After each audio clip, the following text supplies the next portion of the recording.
اس پر وہ کہتے ہیں جی جب آپ صلی اللہ علیہ وسلم نے فرمایا جب آپ روزہ چھوڑ دیں تو رمضان کے بعد 2 روزے رکھ لیں. کہتے ہیں 2 روزے تو ایک روزے کا ہی کفارہ ہو سکتے ہیں یا ایک روزے کے ہی بدلے میں کہے جا سکتے ہیں, 3 روزوں کے بدلے میں تو 2 روزے نہیں کہے جا سکتے. بعض لوگ اس طرف گئے کہ یہ جو بیچ والا شعبان ہے اس سے مراد ایام 20 کے 3 روزے ہیں. بھئی اگر 3 چھوڑے ہوتے تو اس کے بدلے 6 رکھوائے جاتے یا کم از کم 3 کو کم کر کے تو آپ نے 2 نہیں کروانے تھے لاجیکلی. ایک تو یہ بات بے دلیل ہے, کیوں نہیں کہے جا سکتے؟ اللہ کی مرضی, اس کے رسول صلی اللہ علیہ وسلم کی مرضی کہ وہ 3 روزوں کے بدلے بھی 2 روزے رکھنے کا حکم دے دیں. اور دوسری بات یہ ہے, یہ عربی زبان میں بالکل یعنی مروج بات ہے, عربی دانوں کو یہ بات بالکل معلوم ہے کہ ایسے جب الفاظ استعمال ہوتے ہیں تو بسا اوقات قرائن و شواہد سے وہاں مراد یہ ہوتا ہے کہ جس طرح آپ نے فرمایا کہ کیا آپ نے کوئی روزے رکھے ہیں, نہیں رکھے تو ان کے بدلے 2 روزے بعد میں رکھ لینا. اس سے مراد یہ بھی ہو سکتا ہے اور بالکل عین ممکن ہے, ہو سکتا ہے کہ ہر روزے کے بدلے آپ 2 روزے رکھ لیں. تو یہاں یہ حذف ہو سکتا ہے کہ فَإِذَا أَفْطَرْتَ فَصُمْ عَنْ كُلِّ يَوْمٍ يَوْمَيْنِ فَصُمْ عَنْ كُلِّ صَوْمٍ يَوْمَيْنِ کہ آپ ہر روزے کے بدلے میں 2 روزے بعد میں رکھ لیں. یہ عین ممکن ہے. تو یہ کہنا کہ نہیں اس سے یہ ثابت ہوتا ہے, حالانکہ پچھلے الفاظ اس کی نفی کر رہے ہیں کہ اصومتا من سرر شعبان, یہ تو عربی زبان سے کوئی نابلد شخص ہوگا وہ یہی کہے گا کہ نہیں اس میں 1 روزے کا ذکر ہے, حالانکہ اس میں تو من سرر شعبان ہے. اس حدیث میں بالکل یہ بات واضح ہے کہ یہ جو سرر کا لفظ ہے یا سرر کا لفظ ہے یا سرار کا لفظ ہے, اسے 1 دن مراد قطعاً نہیں ہے, اسے 1 سے زیادہ دن مراد ہیں. اسی لیے نبی کریم صلی اللہ علیہ وسلم فرما رہے ہیں کہ سرر شعبان میں سے کوئی آپ نے رکھا ہے, کچھ رکھے روزے؟ انہوں نے کہا نہیں. تو آپ نے فرمایا پھر ہر روزے کے بدلے میں 2 روزے رکھ لینا بعد میں, یا سب روزوں کے بدلے میں 2 روزے بعد میں رکھ لینا. پر جو بھی تفسیر ہو, اس میں 1 روزہ تو قطعاً مراد نہیں ہو سکتا. نبی کریم صلی اللہ علیہ وسلم کے الفاظ ہی اس کی نفی کر رہے ہیں. اب اس کے بعد وہ کہتے ہیں جی درمیان اور آخر دونوں معنی ہیں سرر اور سرر کے, لیکن ہم نے جو درمیان والا معنی منتخب کیا ہے وہ کیوں کیا ہے؟ اس کی دلیل کہتے ہیں صحیح مسلم کی ہی ایک حدیث ہے, آسومتا من سرت ھذا الشہر, کہ صحابی آپ نے اس مہینے کے درمیان کا روزہ رکھا. کہتے ہیں سرہ کا معنی ناف ہوتا ہے, ناف کا معنی درمیان ہوتا ہے, اور درمیان 15 شعبان ہے. لہٰذا اس حدیث سے یہ طے ہو گیا کہ جو پہلے حدیث پڑھی گئی ہے اس کا مطلب بھی یہی ہے اور یہ وہی حدیث ہے. حالانکہ خود اقرار کر رہے ہیں کہ وہ حدیث اور ہے, یہ اور ہے. یہ حدیث کہتے ہیں اس کی تائید کرتی. سینٹر کے لیے بھی یہ سرر کا لفظ استعمال ہوتا ہے اور یہ اپروپریٹ ٹرانسلیشن ہے, کیونکہ اس کو سپورٹیو ایک اور حدیث ہے جو میں انشاءاللہ آن کیمرہ بھی دکھا دوں گا. جب یہ حدیثیں 2 الگ الگ ہیں, خود انہوں نے تسلیم کر لی ہیں, تو پھر یہ کہنا کہ یہ سرہ کا معنی سرر لازمی طور پر کرنا ہے کہ سرہ جو ہے وہی سرر ہے, اس پر اصرار کرنا کیسے درست ہو سکتا ہے؟ جبکہ میں اب دلائل سے یہ بات ثابت کرنے لگا ہوں کہ محدثین نے ان دونوں کو 2 الگ الگ حدیثیں سمجھا ہے. کیسے؟ آپ کو پتہ ہے کہ امام بخاری رحمۃ اللہ علیہ نے اس حدیث کو کس باب میں ذکر کیا ہے؟ خود مرزا صاحب یہ کہتے ہیں کہ حدیث پر جو باب امام قائم کرتا ہے وہ اس امام کا عقیدہ ہوتا ہے. یہ آپ دیکھ سکتے ہیں ابھی آپ کے سامنے. تو اس کا مطلب ہے کہ امام نسائی رحمہ اللہ کا بھی یہی عقیدہ تھا, کیونکہ باب کی ہیڈنگ امام کا عقیدہ ہوتا ہے. مرزا صاحب صاف طور پر کہہ رہے ہیں کہ حدیث پر جو تبویب اور جو چیپٹرائزیشن ہوتی ہے وہ امام کا عقیدہ ہوتی ہے. تو امام بخاری کا عقیدہ کیا ہے بھلا؟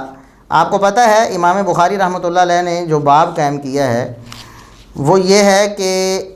شعبان کے آخر میں روزے رکھنے کا بیان. امام بخاری رحمۃ اللہ علیہ یہ فرماتے ہیں کہ اس سے مراد مہینے کا آخر ہے, درمیان نہیں ہے. تو امام بخاری رحمۃ اللہ علیہ کا عقیدہ کیا ہے؟ اس حدیث میں جو پہلے ذکر کی ہے سرر یا سرر یا سرار کے لفظ بعض حدیثوں میں آتے ہیں, اس سے مراد مہینے کا آخر ہے, درمیان بالکل نہیں ہے. اسی طرح امام مسلم رحمۃ اللہ علیہ نے خود اگرچہ چیپٹرائزیشن انہوں نے نہیں کی ہے, بعد میں علامہ نووی رحمۃ اللہ علیہ نے کی ہے, لیکن ترتیب تو امام مسلم رحمۃ اللہ علیہ لگا کے گئے ہیں نا. اس میں تو امام نووی رحمۃ اللہ علیہ نے کوئی فرق نہیں کیا یا کوئی تبدیلی نہیں کی ہے. اس حدیث کو امام صاحب نے الگ ذکر کیا ہے جو سرر یا سرر کے لفظ سے آئی ہے، اور اس حدیث کو الگ باب میں ذکر کیا ہے، اور علامہ نووی رحمۃ اللہ علیہ نے دونوں جگہ پر تبویب کر کے یہ بات بتا دی ہے کہ امام مسلم رحمۃ اللہ علیہ کیا بتانا چاہتے ہیں اور خود ان کا کیا موقف ہے اس حدیث کی تبویب کے بارے میں۔ اس حدیث پر انہوں نے تبویب کی ہے باب و استحباب صیام ثلاثۃ ایام من کل شہر، ہر مہینے 3 روزے رکھنے کا بیان۔ تو کیا معلوم ہوا، وہ جو سرر یا سرر والی حدیث ہے اس کا تعلق اس حدیث سے نہیں ہے، وہ بالکل الگ حدیث ہے۔ یہ جو سرہ کا لفظ جس میں آیا ہے، درمیان کا لفظ جس میں آیا ہے، اس سے مراد یہ 3 روزے جو ایام 20 کے ہوتے ہیں، جو مہینے کے درمیان میں تقریباً آتے ہیں، 13، 14، 15، اور بلکہ امام مسلم رحمۃ اللہ علیہ نے اس سے پہلے اس کے سپورٹ میں ایک حدیث نقل کی سیدہ عائشہ رضی اللہ تعالیٰ عنہا سے۔ وہ حدیث کیا ہے وہ آپ سن لیں، 1160 نمبر حدیث ہے صحیح مسلم کی۔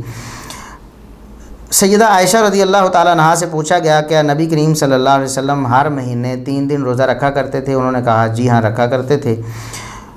پوچھا گیا کہ وہ مہینے کے کون سے دن ہوتے تھے؟ 3 دن۔ تو سیدہ عائشہ رضی اللہ تعالیٰ عنہا فرماتی ہیں لم یکن یبالی من ای ایام الشہر یصوم، آپ صلی اللہ علیہ وسلم عموماً ان چیزوں کی پرواہ نہیں کرتے تھے کہ کون سے دن ہیں، یعنی کوئی ضروری خیال نہیں کرتے تھے کہ یہ 3 دن خاص ہیں، بلکہ مہینے کے جو ایام 20 یعنی جن دنوں میں چاند کی روشنائی زیادہ ہوتی ہے وہ 13، 14، 15 بھی ہو سکتے ہیں، اس کے بعد 2-3 دن بھی ہو سکتے ہیں، کیونکہ ان سب دنوں میں چاند کی چمک اور روشنی زیادہ ہوتی ہے اور وہ راتیں سفید ہوتی ہیں چاند کی روشنائی کی وجہ سے۔ تو ایام 20 کے حوالے سے نبی کریم صلی اللہ علیہ وسلم نے یہ پابندی نہیں لگائی کہ 13، 14 اور 15 ہی ہونا چاہیے، اگرچہ مطلب بہتر یہی ہے، لیکن آپ صلی اللہ علیہ وسلم آگے پیچھے بھی کر لیا کرتے تھے۔ یہ سیدہ عائشہ رضی اللہ تعالیٰ عنہا کی حدیث ہے۔ اس کے متصل بعد امام مسلم رحمۃ اللہ علیہ نے سرہ والی حدیث ذکر کی کہ من سرۃ ھذا الشہر سے مراد کیا ہے، ایام 20 کے 3 روزے ہیں، ایک روزہ وہاں بھی مراد نہیں ہے، سرہ سے مراد درمیان ہے۔ اور پھر یہ الفاظ بھی آپ دیکھیں، یہاں بھی بالکل وہی الفاظ آپ صلی اللہ علیہ وسلم نے ارشاد فرمایا اصومت من سرۃ ھذا الشہر۔ دیکھیں ان کا موقف کیسے باطل ثابت ہوتا ہے اسی حدیث کے الفاظ سے۔ نبی کریم صلی اللہ علیہ وسلم نے یہ نہیں فرمایا کہ اصومت سرۃ ھذا الشہر، کیا آپ نے اس مہینے کی ناف کا یا اس مہینے کے درمیان کا روزہ رکھا ہے؟ نہیں، یہ نہیں فرمایا۔ آپ نے فرمایا کہ اس مہینے کے درمیان میں سے، اس مہینے کے درمیان جو ایام آتے ہیں ان میں سے کچھ روزے رکھے ہیں آپ نے۔ یعنی اندازہ کریں کن لوگوں کو آپ دھوکہ دینے کی کوشش کرتے ہیں اور غلط ترجمہ کر کے یا غلط تشریح کر کے آپ ایسا نیا استدلال عوام کے سامنے پیش کرتے ہیں، لوگ آشش کر اٹھیں یہ دیکھو جی امام بخاری، مسلم، ابو داؤد، ترمذی، نسائی، ابن ماجہ، کسی کو یہ بات ان کے حاشیہ خیال میں نہیں آئی تو انہیں یہ سمجھ آ گئی۔ امام ابو داؤد رحمۃ اللہ علیہ نے بھی جو حدیث یہ پیش کر رہے ہیں نا سرر یا سرر والی، اس سے مراد انہوں نے آخر الشہر لیا ہے، یعنی مہینے کے آخر میں۔ امام بخاری بھی یہ کہتے ہیں، امام مسلم بھی کہتے ہیں، اور آگے چل کر ہم انشاءاللہ ایک لسٹ پیش کرتے ہیں، یعنی ہر دور کے جو علماء ہیں متقدمین محدثین سے لے کر آج تک کے جو کبار علماء ہیں، انہوں نے حدیث کی جو کتابیں لکھی ہیں یا حدیث کی جو شروحات لکھی ہیں، ان سب میں اس حدیث سرر یا سرر کا معنی وہ مہینے کا آخر کرتے رہے ہیں، مہینے کا درمیان نہیں۔ اور جو سرہ ھذا الشہر ہے، مہینے کا درمیان جس حدیث میں الفاظ آئے ہیں اس سے مراد ایام 20 کے روزے ہیں، اس سے بھی مراد ایک روزہ تو قطعاً نہیں ہے۔ من سرۃ ھذا الشہر آپ نے فرمایا، کیا مہینے کے درمیان میں سے کچھ رکھے ہیں آپ نے روزے؟ من تبعیض کے لیے ہوتا ہے، اگر ایک خاص دن ہوتا اور وہ 15 کا دن ہوتا تو آپ فرماتے اصومت سرۃ ھذا الشہر، کیا مہینے کا جو درمیان ایک دن ہے اس کا روزہ آپ نے رکھا ہے؟ آپ نے یہ الفاظ ارشاد نہیں فرمائے۔ میں بار بار اس بات کو سمجھانے کی کوشش کر رہا ہوں کہ آپ صلی اللہ علیہ وسلم نے ارشاد فرمایا کہ مہینے کے درمیان میں سے جو دن ہیں ان میں سے کچھ دنوں کے روزے آپ نے رکھے ہیں۔ صحابی نے کہا نہیں، تو آپ صلی اللہ علیہ وسلم نے فرمایا کہ بعد میں 2 روزے رکھنا، یا تو ہر دن کے بدلے میں 2 دن روزے رکھنا، یہ عین ممکن ہے، اور اس میں کوئی ایسی بات نہیں ہے کہ جس کو اگر ایک دن کے بارے میں مرزا صاحب بھی یہ کہتے ہیں کہ ایک کے دن کے بدلے میں 2 روزے رکھنے کا کہا گیا تو 3 دنوں کے بدلے میں ہر دن 2 روزے رکھنے کا حکم دیا گیا، اس میں کون سی چیز مانے ہے؟ جبکہ احادیث میں یہ بات بالکل واضح ہے کہ یہاں ایام بیس کے روزے مراد ہیں جہاں لفظ سرہ آیا ہے۔ جس حدیث میں مہینے کے درمیان کا ذکر آیا ہے اس حدیث میں ایام بیس کے روزوں کا ذکر ہے، اس میں بھی 15 کے روزے کا ذکر نہیں ہے۔ اور یہ بات امام مسلم رحمۃ اللہ علیہ نے بھی سمجھائی ہے، اس کو ترتیب کے مطابق سیدہ عائشہ رضی اللہ تعالیٰ عنہا کی ایام بیس والی حدیث کے ساتھ لے کر آئے ہیں، جبکہ جو سرر یا سرر والی حدیث ہے جس میں مہینے کے آخر کا ذکر ہے، خود امام بخاری رحمۃ اللہ علیہ کے عقیدے کے مطابق امام مسلم رحمۃ اللہ علیہ اور علامہ نووی رحمۃ اللہ علیہ، امام ابو داؤد رحمۃ اللہ علیہ اور دیگر محدثین کی ساری یعنی ایک پوری جماعت جن کے نام ہم ابھی پیش کرنے والے ہیں وہ سارے کے سارے وہ کہتے ہیں کہ اس سے مہینے کا آخر مراد ہے۔ اب اس کے بعد بھی امام مسلم رحمۃ اللہ علیہ نے 2-3 حدیثیں پیش کی ہیں، ان میں بھی ایام بیس کا ذکر ہے، یعنی اس حدیث کو ذکر کرنے کے بعد جو سرہ حاضر شہر ہے جس کا معنی مہینے کا درمیان کر کے ایک 15 کا روزہ ثابت کرنے کی کوشش کی ہے نا مرزا صاحب نے، اس کے بعد امام مسلم رحمۃ اللہ علیہ جو حدیث ذکر کرتے ہیں اس میں پھر وہی ذکر ہے۔ آپ صلی اللہ علیہ وسلم نے فرمایا ثلاث من کل شہر، ہر مہینے 3 روزے رکھیں، ثلاث من کل شہر، یہ تفسیر ہے اس حدیث کی۔ اسی کانٹیکسٹ میں امام مسلم رحمۃ اللہ علیہ نے اسے پیش کیا ہے، اور اسی کانٹیکسٹ میں اگلی حدیث پھر جو امام مسلم رحمۃ اللہ علیہ لے کے آئے ہیں اس میں پھر یہ ذکر ہے صوم ثلاثۃ من کل شہر، ہر مہینے میں 3 دن روزے رکھنے کا بیان اس نبی کریم صلی اللہ علیہ وسلم کی زبانی اس حدیث میں کیا گیا ہے۔ تو یہ بات الحمدللہ میں نے آپ کے سامنے یہ واضح کر دی ہے کہ یہ استدلال انتہا درجے کا باطل استدلال ہے۔ اس پر جامعہ عصریہ جہلم کے ایک شیخ الحدیث ہیں، وہ سوشل میڈیا پہ ہماری نظر سے گزرا تھا، جس میں انہوں نے مرزا محمد علی انجینئر صاحب کی باتوں کا رد کیا تھا، وہ بھی پڑھنے کے لائق ہے۔ اور اسی طرح اس حدیث میں جو سرر یا سرر کے الفاظ ہیں، جو وہ روایت سرر یا سرر والی جس سے مراد آخر ہے،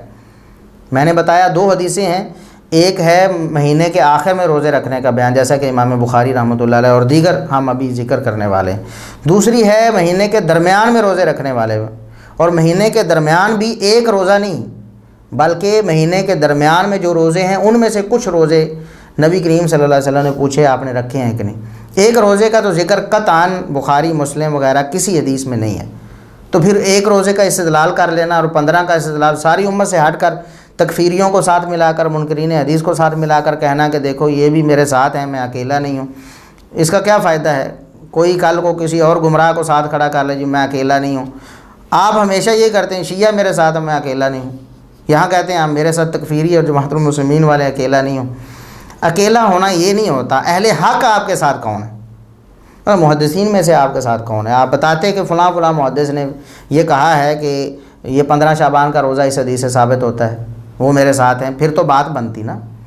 آپ کے پاس تو کچھ بھی نہیں ہے۔ اب میں آپ کو بتاتا ہوں، یہ ہمارے ایک شاگرد ہیں حافظ محمد طاہر سلفی حافظہ اللہ تعالی، جو ہمارے پاس شعبہ تخصص میں پڑھتے رہے ہیں، اب وہ جامعہ قاسمیہ شارجہ میں زیر تعلیم ہیں۔ تو انہوں نے اللہ کے فضل و کرم سے یہ بہت سارے حوالے جمع کر دیے ہیں، جیسا کہ امام بخاری نے کہا، امام مسلم رحمۃ اللہ علیہ کی ترتیب نے بتایا اور دیگر ائمہ نے کہا، اور مرزا صاحب کے بقول جو امام تبویب کرتا ہے نا، چیپٹرائزیشن کرتا ہے، اس کا عقیدہ ہوتا ہے۔ تو ہم ان ائمہ کا عقیدہ یا ان کی وضاحت جو انہوں نے تبویب میں نہیں کی تو بعد میں اس کو راجع قرار دیا، وہ ساری ہم آپ کو سناتے ہیں۔ ایک تو امام بخاری رحمۃ اللہ علیہ نے اپنی صحیح بخاری میں باب الصوم من آخر الشہر، یعنی سرر شعبان کی جو حدیث امام بخاری رحمۃ اللہ علیہ نے پیش کی ہے، دیکھیں اندازہ کریں، وہ کہتے ہیں کہ امام بخاری کو سمجھ نہیں آئی، انہیں سمجھ آئی۔ امام بخاری کا عقیدہ کیا ہے کہ یہ جو سرر شعبان کے بارے میں آپ صلی اللہ علیہ وسلم نے پوچھا، اس سے مراد مہینے کے آخر کے روزے ہیں، نہ کہ مہینے کے درمیان کے۔ تو امام بخاری رحمۃ اللہ علیہ کا باب یہ پڑھ سکتے ہیں، یہ 1983 نمبر حدیث سے پہلے امام صاحب نے قائم کی، اسی حدیث سے پہلے۔ امام دارمی رحمۃ اللہ علیہ جو 255 ہجری میں فوت ہوئے ہیں، 181 ہجری میں پیدا ہوئے تھے، یہ امام مسلم رحمۃ اللہ علیہ کے بھی استاذ ہیں، امام دارمی رحمۃ اللہ علیہ۔ انہوں نے اپنی کتاب میں لکھا کہ سررہ آخرہ، سرر شہر، سرر شعبان سے مراد آخر شعبان، آخر مہینے کے روزے مراد ہیں، نہ کہ درمیان کے۔ یہ حدیث 1783 نمبر حدیث کے تحت امام صاحب نے لکھا ہے۔ امام ابو عبید القاسم بن سلام رحمہ اللہ تعالی بڑے مشہور و معروم یہ خصوصاً لغت اور مشکل الحدیث کے امام ہیں، یعنی حدیث میں جو مشکل الفاظ ہیں ان کے معنی، تو انہوں نے یہ جو معنی ہے سرر شعبان، یہ بھی ایک چونکہ مشکل لفظ تھا، اس کا معنی انہوں نے کیا بیان کیا ہے، وہ کہتے ہیں کہ کسائی وغیرہ ائمہ لغت سے انہوں نے نقل کیا ہے کہ اس سے مراد آخر الشہر ہے، مہینے کا آخر ہے۔ امام ابن حبان رحمہ اللہ تعالی جو 354 ہجری میں فوت ہوئے ہیں، وہ کہتے ہیں اراد بھی انہار السرار وذالک ان الشہر اذا کان 29 یستتر القمر یوما واحدا، وہ بھی کہتے ہیں کہ یہ چاند جب ایک دو راتیں رہ جاتی ہیں اس کا تذکرہ کرتے ہوئے وہ فرماتے ہیں اس سے مراد مہینے کا آخر ہے۔ امام خطابی رحمۃ اللہ علیہ 388 ہجری میں فوت ہوئے ہیں یہ، وہ فرماتے ہیں وصحیح ان سرہ آخرہ، کہ صحیح بات اور راجح بات یہ ہے کہ سر شعبان سے مراد شعبان کا آخر ہے، درمیان نہیں ہے۔ یہ معالم السنن ان کی کتاب ہے، جلد 2 صفحہ 97 ہے۔ اسی طرح ابو نصر الجوہری 393 ہجری میں فوت ہوئے، لغت کے بہت بڑے ائمہ میں ان کا شمار ہوتا ہے، ان کی کتاب الصحاح تاج اللغہ ہے، اس میں انہوں نے اسی بات کو ترجیح دی ہے کہ اس سے مراد مہینے کا آخر ہے، جلد 2 صفحہ 682 ہے، الصحاح ان کی جو کتاب ہے۔ امام بیہقی رحمہ اللہ تعالی جو 458 ہجری میں فوت ہوئے ہیں، وہ فرماتے ہیں کہ وَرَوَاهُ غَيْرُهُ عَنِ الْأَوْزَاعِيِّ أَنَّهُ قَالَ سَرُّهُ آخِرُهُ وَهُوَ الصَّحِيحُ، امام اوزاعی رحمۃ اللہ علیہ وغیرہ سے منقول ہے کہ اس سے مراد آخر مہینے کا، یہ شعبان کا آخر مراد ہے، وہ کہتے ہیں یہی بات درست ہے۔ یہ امام بیہقی رحمۃ اللہ علیہ نے بھی السنن الکبریٰ البیہقی جلد 4 صفحہ 355 میں یہ بات ارشاد فرمائی۔ اسی طرح معرفت السنن والآثار میں بھی انہوں نے یہی بات جلد 6 صفحہ 241 پہ بیان فرمائی کہ نبی کریم صلی اللہ علیہ وسلم کی مراد اس حدیث میں آخر شعبان اور آخر شہر آخر مہینہ ہے، درمیان نہیں ہے۔ اس حدیث سے مراد جو جس کو مرزا صاحب درمیان والا ثابت کرنے کی کوشش کرتے ہیں دوسری حدیث کو ساتھ ملا کر۔ اسی طرح امام ابو نعیم الاصبہانی رحمۃ اللہ علیہ 430 ہجری میں فوت ہوئے ہیں، انہوں نے المسند المستخرج علی صحیح مسلم لکھی ہے، اس میں وہ جلد 3 صفحہ 241 پہ فرماتے ہیں سرر الشہر آخرہ، مہینے کے سرر یا سرر سے مراد آخر مراد ہے، درمیان نہیں ہے۔ اسی طرح بہت سارے ائمہ ہیں، بہت سارے، علامہ قاضی ایاز رحمۃ اللہ علیہ 544 ہجری میں فوت ہوئے ہیں، انہوں نے بھی لکھا والازہر فی تفسیری سرار شہر انہ آخرہ، راجح بات جو اس بارے میں ہے وہ یہ ہے کہ آخر مہینہ مراد ہے، مہینے کا آخر۔ ابن الجوزی رحمۃ اللہ علیہ 597 ہجری میں فوت ہوئے، وہ فرماتے ہیں سرر الشہر و سرارہ و سرارہ آخرہ، سرر سرار اور سرار سے مراد کیا ہے، مہینے کا آخر ہے، درمیان نہیں۔ کشف المشکل من حدیث صحیح ہیں جلد 1 صفحہ 475 میں یہ بات موجود ہے۔ علامہ ابن الاسیر الجزری رحمۃ اللہ علیہ 606 ہجری میں فوت ہوئے ہیں، یہ لغت کے بھی بڑے معروف امام تھے، وہ جامع الاصول جلد 6 صفحہ 356 میں فرماتے ہیں کہ سر و شہر آخرہ، مہینے کے آخر کو سرر، سر یا سرار یا سرار کہتے ہیں۔ اسی طرح قاضی بیضاوی جو 658 ہجری میں فوت ہوئے ہیں، لغت کے حوالے سے جانا مانا نام ہے، لغت تو بڑے امام تھے، انہوں نے بھی لکھا کہ اس سے مراد مہینے کا آخر ہوتا ہے۔ ابن رجب حنبلی رحمۃ اللہ علیہ 795 ہجری میں فوت ہوئے ہیں، وہ بھی بیان کرتے ہیں کہ اس کی تفسیر میں بعض لوگوں نے یہ اختلاف کیا اور کہا کہ درمیان ہے، لیکن راجح بات مہینے کا آخر ہے۔ علامہ طیبی رحمۃ اللہ علیہ انہوں نے بھی مشکات کی شرح میں جلد 5 صفحہ 1604 ہے،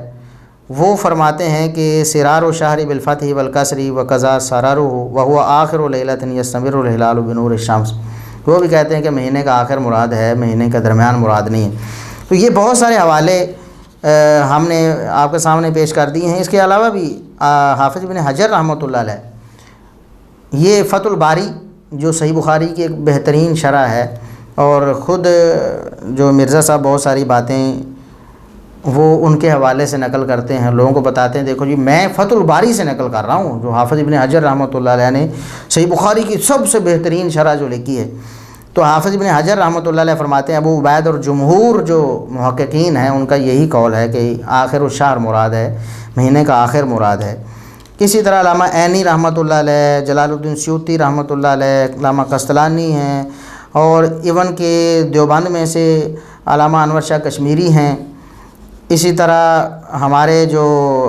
ہندوستان کے مشہور و معروف علماء میں سے علامہ عبید اللہ مبارک پوری رحمۃ اللہ علیہ ہیں، انہوں نے مشکات کی شرح میں یہ بات لکھی اور اسی بات کو راجح قرار دیا۔ اور بھی بہت سارے حوالے ہیں، یہ تقریباً 30 کے قریب حوالے ہمارے قابل اور ہونہار بھائی محمد طاہر السلفی حافظہ اللہ تعالیٰ نے جمع کیے ہیں۔ جو احباب مکمل اس حوالے سے تفصیل چاہتے ہیں وہ ان کی وال پہ موجود ہے، ہم انشاءاللہ اس کا لنک بھی اس ویڈیو کی یوٹیوب ڈسکرپشن میں دے دیں گے تاکہ احباب اس سے مکمل استفادہ کر سکیں۔ تو بہرحال آج کا جو ہمارا لیکچر تھا اس میں ایک تو بات یہ ہم نے بتائی ہے اللہ کے فضل و کرم سے کہ جو 15 شعبان کی رات کے حوالے سے، نصف شعبان کی رات کے حوالے سے فضائل و مناقب یا اس میں کوئی تقدیر لکھے جانے یا اس میں کوئی فیصلے کیے جانے کے بارے میں لوگوں میں معروف باتیں، اس میں ایک تو قرآن کریم کی آیت سے استدلال کیا گیا، سورہ دخان کی آیت نمبر 3 اور 4 سے، وہ قرآن کریم کی روح سے ہی ہم نے باطل قرار دیا الحمدللہ۔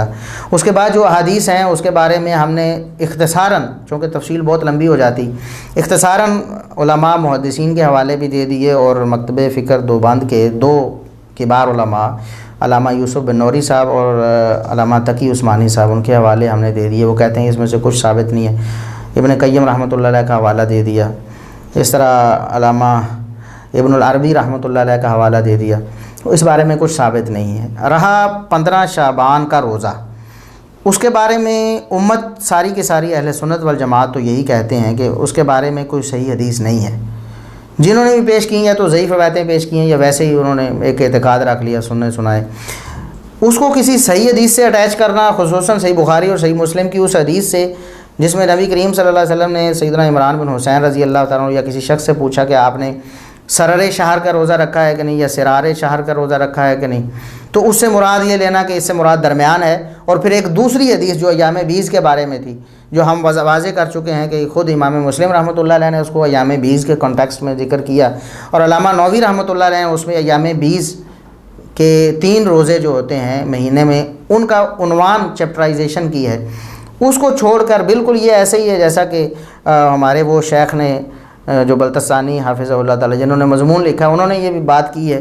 کہ دیکھیں یہ تو ایسے ہی ہے جیسا کہ صحیح مسلم کی روایت پیش کر دے، جی دیکھیں مالی اراکم رافی ایدیکم، کہ رفع دین کے بارے میں نبی کریم صلی اللہ علیہ وسلم نے فرمایا میں تمہیں دیکھتا ہوں شریر گھوڑوں کی طرح تم دمیں ہلاتے ہو،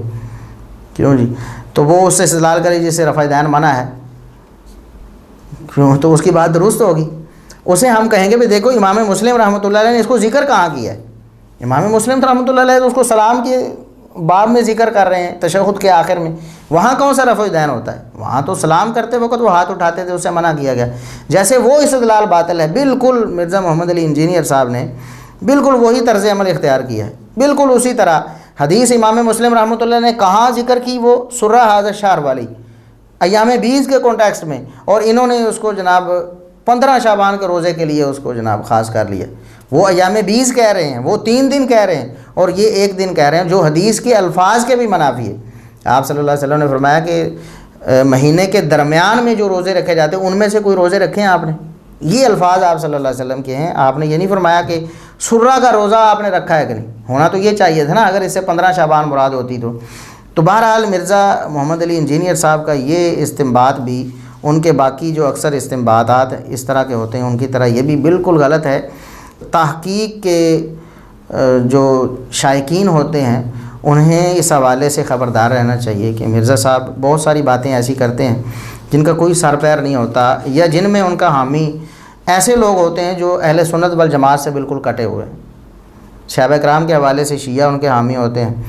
اس حوالے سے اہل سنت میں انہیں کوئی نہیں ملا، وہ کہتے ہیں جماعت المسلمین والے ہمارے حامی ہیں، جو منکرین حدیث بھی ہیں اور تکفیری بھی ہیں، مسلمانوں سے کٹ کے اپنے سوا کسی کو مسلمان نہیں سمجھتے، بہت زیادہ تشدد کرتے ہیں اس حوالے سے۔